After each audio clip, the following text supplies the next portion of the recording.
Welcome back to the Ellis Academy. My name is Kanak and I am back with another topic, speciation.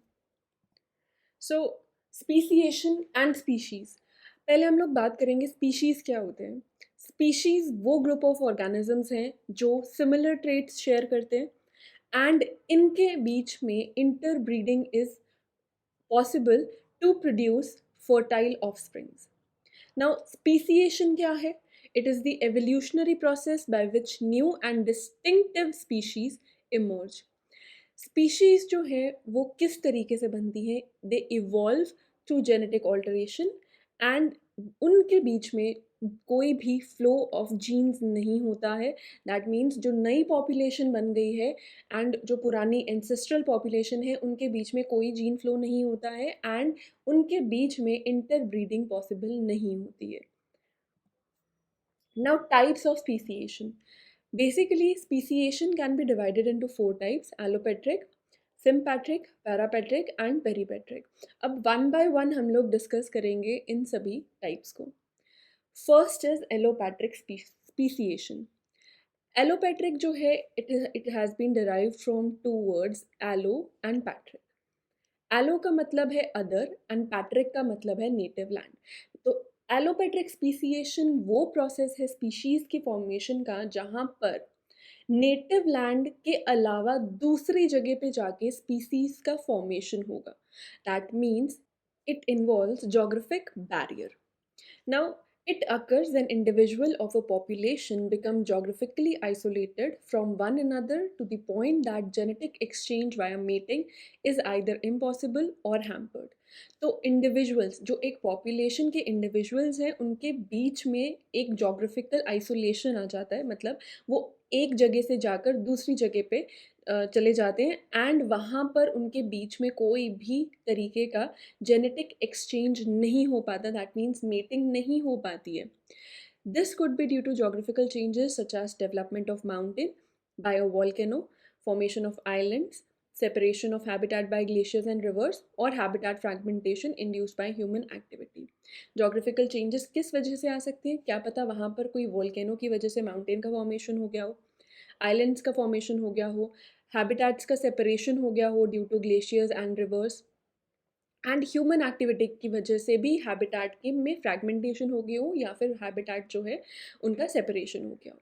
ना कभी कभी कुछ situation ऐसी आ जाती है जिसमें से एक पॉपुलेशन में से कुछ इंडिविजुअल्स उठकर कहीं और जगह पे माइग्रेट कर जाते हैं जिसे हम ई माइग्रेशन कहेंगे या इमिग्रेशन कहेंगे, जिसकी वजह से पॉपुलेशन में सेपरेशन आ जाएगी.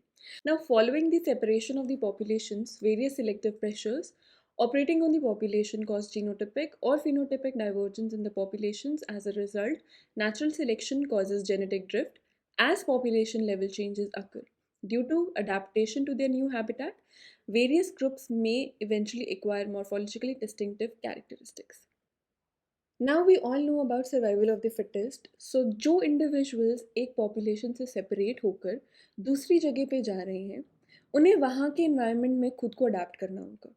And वही करने के लिए they can undergo various genotypic and phenotypic changes. And finally एक time ऐसा आएगा कि जो divergence है वो इतनी ज़्यादा हो जाएगी that there will be reproductive isolation between the population. That means जो जो पॉपुलेशंस हैं वो आपस में मेट नहीं कर पाएंगी. नाउ ये हम लोग देख सकते हैं, ये एग्जाम्पल्स हैं हमारे एलोपैट्रिक स्पीसिएशन की. उसमें सबसे ज़्यादा इम्पॉर्टेंट एग्जाम्पल है वो जो है हमारी डार्विन फिंचेस की.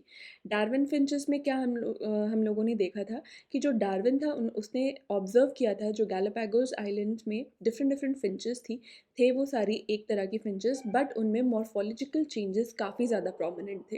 एंड वो मॉर्फोलॉजिकल चेंजेस जो थे वो उन फिंचेस के फीडिंग हैबिट के अकॉर्डिंग थे. अगर मैं इस डायग्राम की बात करूँ तो यहाँ पर हम लोग एलोपैट्रिक स्पीसिएशन जो है वो इजीली देख पाएंगे. ये ओरिजिनल पॉपुलेशन है.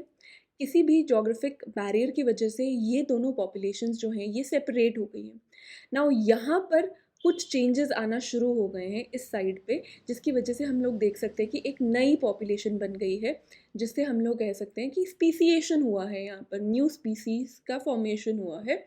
एंड इतना हद तक इसमें चेंजेस आ गए हैं कि यहाँ पर रिप्रोडक्टिव आइसोलेशन हो गया है। दैट मीन्स नाउ यहाँ वाले साइड के स्पीशीज़ एंड यहाँ वाले साइड के स्पीशीज़ जो है ये आपस में रिप्रोड्यूस नहीं कर पाएंगे, मेट नहीं कर पाएंगे, एंड फाइनली हमें एक नई टाइप ऑफ स्पीशीज़ जो है वो देखने को मिलते हैं।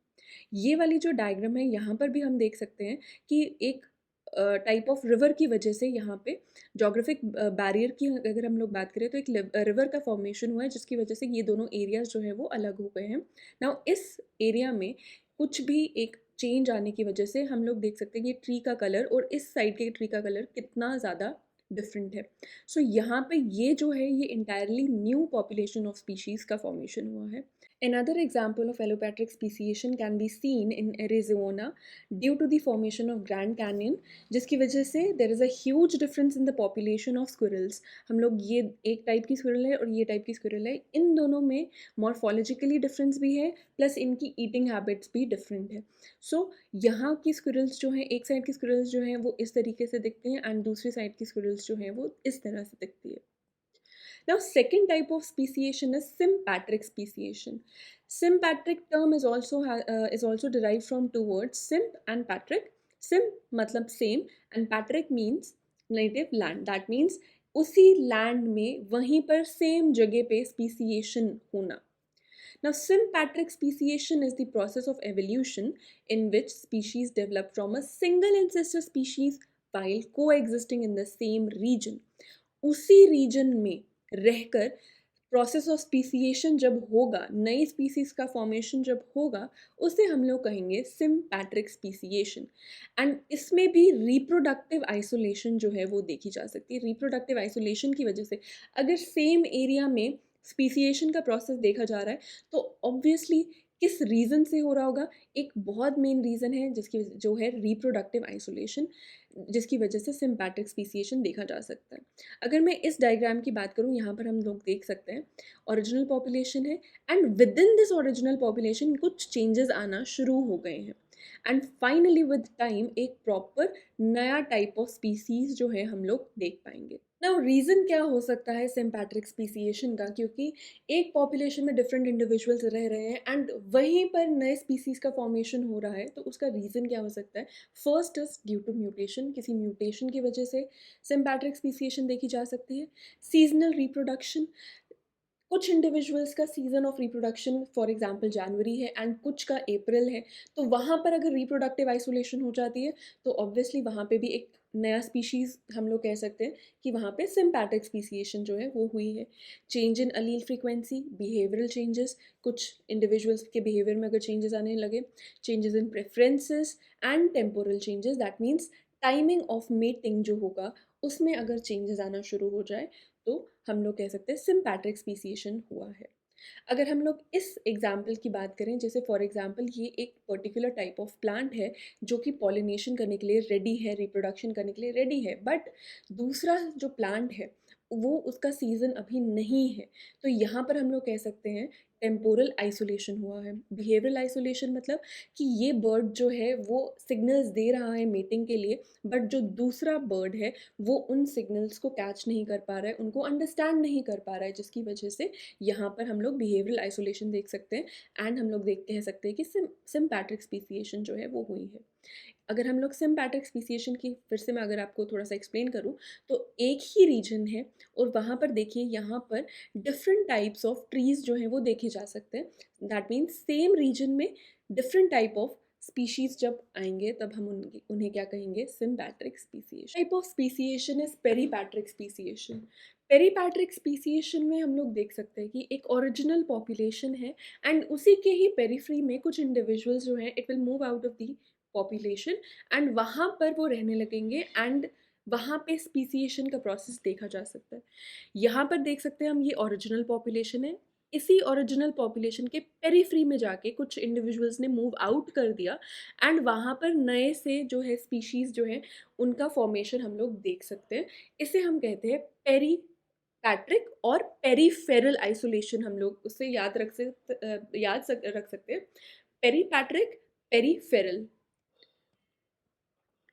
The new species will separate itself from the dominant species in the terms of reproduction. Obviously reproductive isolation हम लोग देख पाएंगे between the parent population and the new population. The unique characteristic of the smaller groups isolated from the main population are passed on to the future generations, making those traits more common among that group and distinguished from others.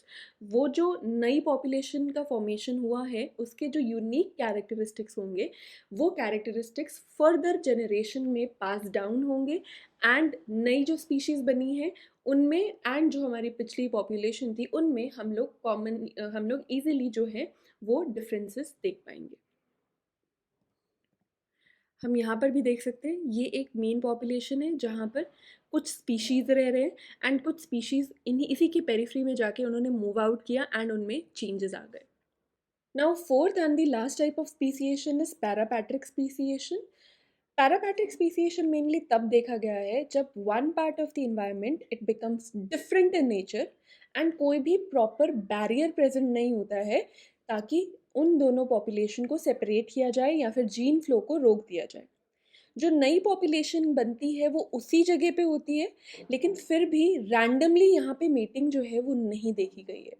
Individuals उसी के साथ met करेंगे जो उनके geographic neighbours होंगे, that means जो उसी nature की जगह पे प्रेजेंट होंगे। यहाँ पर हम लोग देख सकते हैं ये एक ओरिजिनल पॉपुलेशन है, यहाँ पर डिफरेंस आने लगा है इन्वायरमेंट में जिसकी वजह से नया पॉपुलेशन जो है वो बनना शुरू हो गया है। ठीक है, नाउ यहाँ पर जो मेटिंग होगी इस साइड वाले इंडिविजुअल्स जो हैं वो अपने वाली साइड के इंडिविजुअल्स के साथ मीटिंग करेंगे एंड ये ग्रीन वाले एरिया वाले इंडिविजुअल्स अपनी साइड के एरिया वाले इंडिविजुअल्स के साथ मीटिंग करेंगे जिसकी वजह से फाइनली स्पीसिएशन होगी, नए टाइप्स ऑफ स्पीसीज का फॉर्मेशन होगा। यहाँ पर हम लोग देख सकते हैं एरिया वही है लेकिन यहाँ पर जो सॉइल है वो अनकंटामिनेटेड है from the mine waste and यहाँ वाले जो सॉइल का एरिया है यहाँ पे कंटामिनेशन हो चुकी है बिकॉज ऑफ माइन वेस्ट। तो हम लोग देख सकते हैं यहाँ के ग्रास एंड यहाँ के ग्रास में कितना डिफरेंस है। ये डिफरेंस जो है ये कॉज करेगा नए स्पीशीज़ की फॉर्मेशन के लिए। किस तरीके से? क्योंकि यहाँ वाले एरिया के जो ग्रास होंगे वो इसी एरिया के ग्रास के साथ रिप्रोड्यूस करना प्रेफर करेंगे, मेट करना प्रेफर करेंगे as compare to the grasses on the uncontaminated soil. Uncontaminated soil वाली साइड के जो ग्रासेस हैं वो आपस में पॉलिनेट करेंगे एंड माइन वेस्ट वाली साइड के जो ग्रासेस है वो आपस में पॉलिनेट करेंगे एंड फाइनली यहाँ पर जो स्पीशीज़ होगा ये जो है ये इनके अपने डिफरेंट कैरेक्टरिस्टिक्स होंगे, नए कैरेक्टरिस्टिक्स होंगे। अब ये जो डिफरेंसेस आ चुके हैं इसकी वजह से जीन फ्लो जो है आपस में उन दोनों पॉपुलेशन के बीच में रिड्यूस हो जाएगा एंड ऑब्वियसली जो सिलेक्शन प्रेशर होगा जो दूसरी वाली जो अगर हम लोग इस एग्जाम्पल की बात करें जो माइन वेस्ट के साथ कंटामिनेटेड सॉइल है वहाँ पर सिलेक्शन प्रेशर अलग होगा as compare to the uncontaminated soil. So selection pressure की वजह से एंड रिड्यूस्ड जीन फ्लो की वजह से दोनों पॉपुलेशन में जो है वो डिफरेंसेस आना स्टार्ट हो जाएंगे एंड एक नया पॉपुलेशन फाइनली जो है वो फॉर्म होगा। So that's it for this video. I hope you will find this video helpful and आप लोग को अगर ये वीडियो अच्छी लगी तो do like share and subscribe to the channel and I will see you next time. Till then take care and happy learning.